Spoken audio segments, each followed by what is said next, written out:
Hello everyone, welcome back to my channel. So in today's video I'm going to discuss about bribe and trap cases. So first let's understand what is bribe. Bribe can be defined as a gift offered with an intention to alter the conduct of the recipient. Now bribe is a gift. Now this gift can be anything. It can be money, it can be property, it can be any other object of value, it can be any kind of privilege, preferment, advantage, or it can even be just an undertaking or a promise to influence the vote. So all these are forms of gift. Now, bribe is a form of gift that is given by a person to another person with an intention that is not pure. Giving this gift, the intention of giving this gift is not pure. The gift is given in order to alter or change the conduct of the recipient, to change the mind or the behavior of the recipient by any way. This gift is given for that very reason, for malicious intent. This bribe is given. All these things act as bribe. Money can act as a bribe. Any property, any kind of even a vote, preference over someone, all these are kinds of bribe that are given.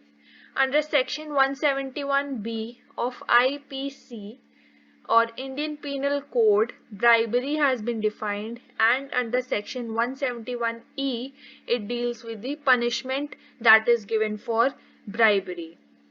Then let's now talk about trap cases.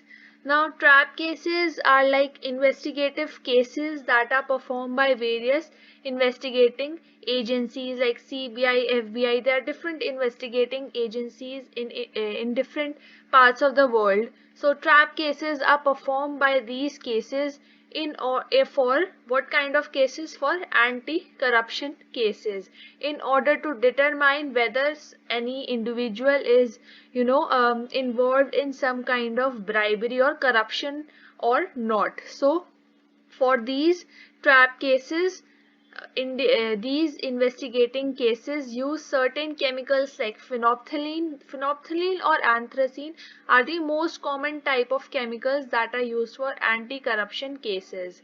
Alright, so we are going to study about both of these.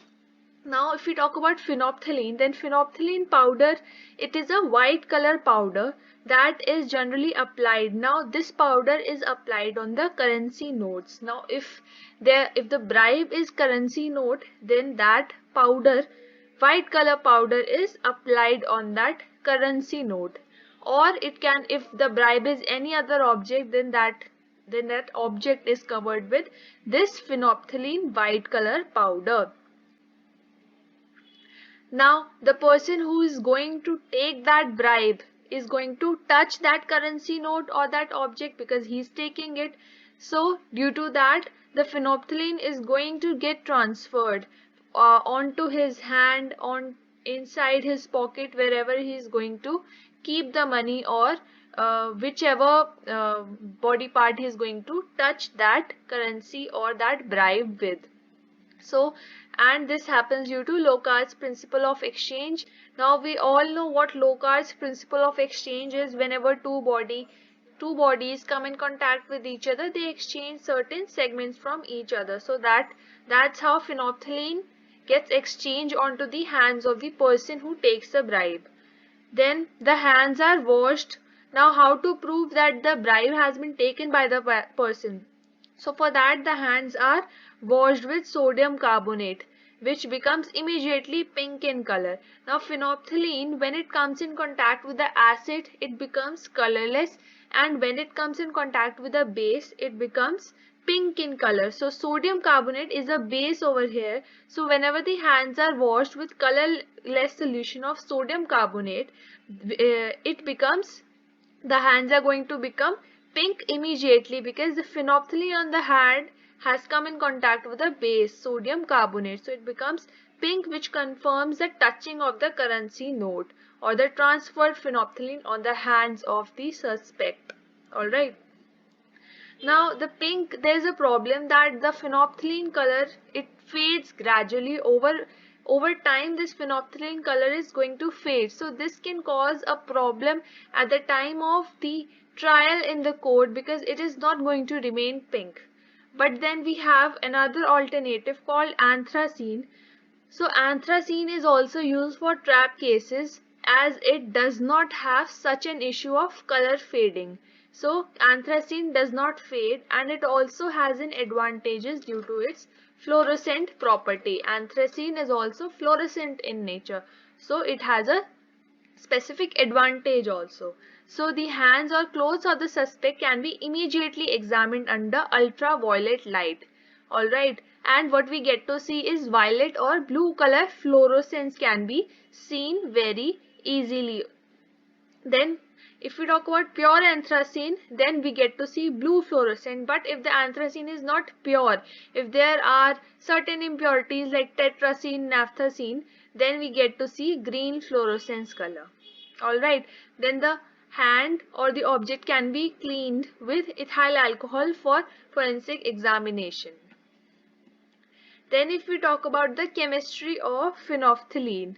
So phenolphthalein, as I have told, is a white color powder. It is organic compound with the formula C20H14O4. It is a white color powder and it is used, very commonly used in acid-base titration reactions in chemistry. Now this molecule has 4 different forms and each form is going to give a specific color based on the pH of the solution. So one thing is that is important to be noted here is that phenolphthalein turns colorless in acidic nature and it turns pink in basic nature. So as the pH is going to vary, now if the pH is below 0, then we are going to see this peach orangish color over here. Alright, now this means very acidic pH. Alright, then if the pH is like between 0 to 8, if it is between 0 to 8, then the color of the solution is going to be, color of phenolphthalein is going to be colorless. There will be no color. Now if the pH is between 8 to 12, then we are going to see pink color. This is the basic condition, this is acidic condition, and this is super acidic condition. And now if the pH is even above 12, very basic, then the phenolphthalein solution is again going to be colorless. So this was all about the chemistry of phenolphthalein. Then the chemistry of anthracene. Now anthracene is a polycyclic aromatic hydrocarbon. Polycyclic means more than one cyclic forms. This is one anthracene molecule. So there are 3 aromatic hydrocarbons, hence the name is polycyclic aromatic hydrocarbon. There are 3 benzene rings that are fused together. Alright, anthracene is also colorless, but it shows blue-violet color fluorescence when it is observed under ultraviolet light at 400 to 500 nanometer wavelength. Alright, then what happens is under ultraviolet light, anthracene is going to photodimerize. Now 2 anthracene molecules are going to form a dimer together like this. This happens whenever ultraviolet light is exposed to anthracene molecules. The anthracene molecules are going to fuse with each other and they are going to form this dimer, which is called peranthracene or dianthracene. This is linked by new carbon-carbon bonds are formed between 2 anthracene molecules and we get to see dianthracene molecule. It reverts to anthracene under UV irradiation. Now if the wavelength is changed to 300 nanometer, then it is going to revert back to anthracene molecule. So this is a reversible reaction, or even if heat is provided, then it is again going to become this colored. The colorless anthracene we are going to see if heat is provided or if UV irradiation wavelength range is changed to 300 nanometer. Over 400 to 500 nanometer range, we get to see dimer formation. So this was about the chemistry of anthracene. Now the forensic analysis. How can we analyze that phenolphthalein was present, that anthracene was present on the hand of the person. So for that we can first pH test can be done. First I'm talking about test for phenolphthalein. pH test can be done. We can observe the pH of the solution.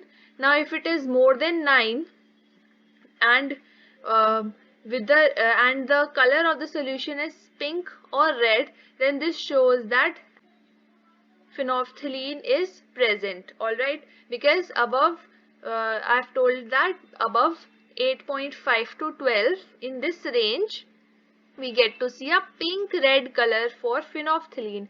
So if the pH is this and the color is this, then that means that phenolphthalein is present. Then we can have acid and alkali test also. For this, a few drops of HCl is added. The pink color should disappear because I have told under acidic condition phenolphthalein is colorless. So the pink color should disappear. Then we can add dilute solution of sodium hydroxide. Now we are adding base. So under basic condition phenolphthalein is pink color, so the pink color reappears. So this test is going to show that the given compound on the hands of the person is phenolphthalein, because appearing and disappearing of pink color is seen during the reaction. Then TLC or thin layer chromatography can also be performed. Here the stationary phase is silica gel G, mobile phase is chloroform and acetone in the ratio of 80:20. Then developing reagent used is dilute NaH. Then it is acidified with potassium permanganate. Then it is visualized. After that UV examination can be done. Also spectrophotometric analysis can also be done, in which small amount of solution is taken, it is filtered, and then its absorbance value is analyzed using a spectrophotometer. Here the lambda max is found in the range of 550 to 555 nanometers for phenolphthalein. Then if we talk about test for anthracene, then first we can do the same UV test that I have already discussed. Then we can also perform thin layer chromatography. Here the mobile phase is heptane and hexane, and same UV visualization is to be done. Also gas liquid chromatography can also be performed for anthracene. These are all the conditions for the gas liquid chromatography. So guys, this was all about bribe and trap cases. I hope that you understand everything. If you haven't, then you can comment down in the comment section and I will reply. If you found the content to be useful, then please like this video guys and share it with your friends as much as you can. Thank you.